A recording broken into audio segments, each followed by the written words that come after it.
Hi, I'm Avery Davidson. Thank you for joining us for This Week in Louisiana Agriculture, the only TV show bringing Louisiana farmers and consumers together every week.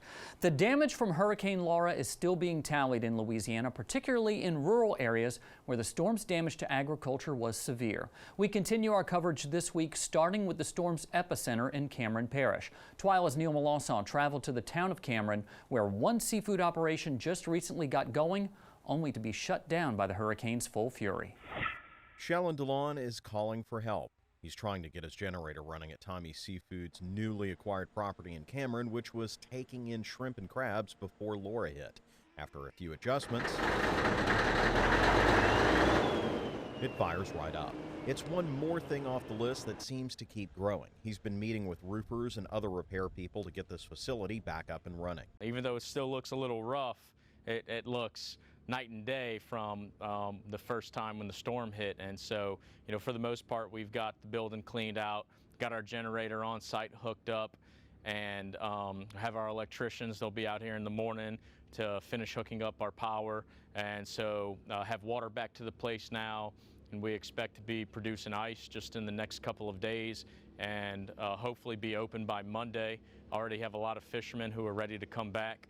Both crabbers and shrimpers, and so we've got them lined to come back on Monday. Now, you might remember Shellen from my story with him a year ago. Fresh water was seriously damaging the crab intake at Tommy's Seafood in New Orleans, so they decided to get more product on the other side of the state. We opened this facility in Cameron in May.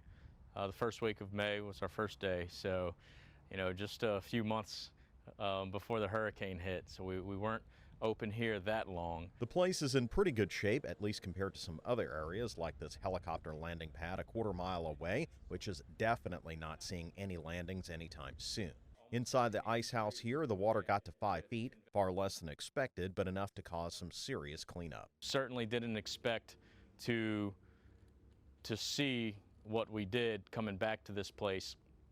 You know, for being here only a few months in business, it really took a toll on us, but the important thing is, as soon as we got here, we started getting our hands dirty and decided we couldn't wait on insurance companies. We couldn't wait on anybody. We just had to start getting this place cleaned. Tommy's employs 8 people here, not an insignificant number given this area's economy. Jennifer Piku manages the dock at Tommy's in Cameron and has been a shrimper and business owner in this area all her life. She said Laura was at least as bad as 2005.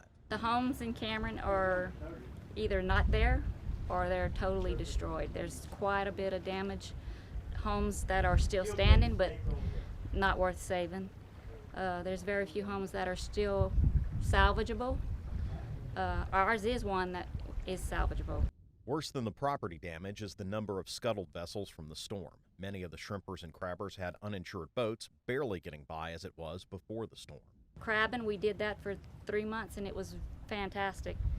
Great for the community, great for our fishermen. So we're hoping that we can do the same for the shrimpers.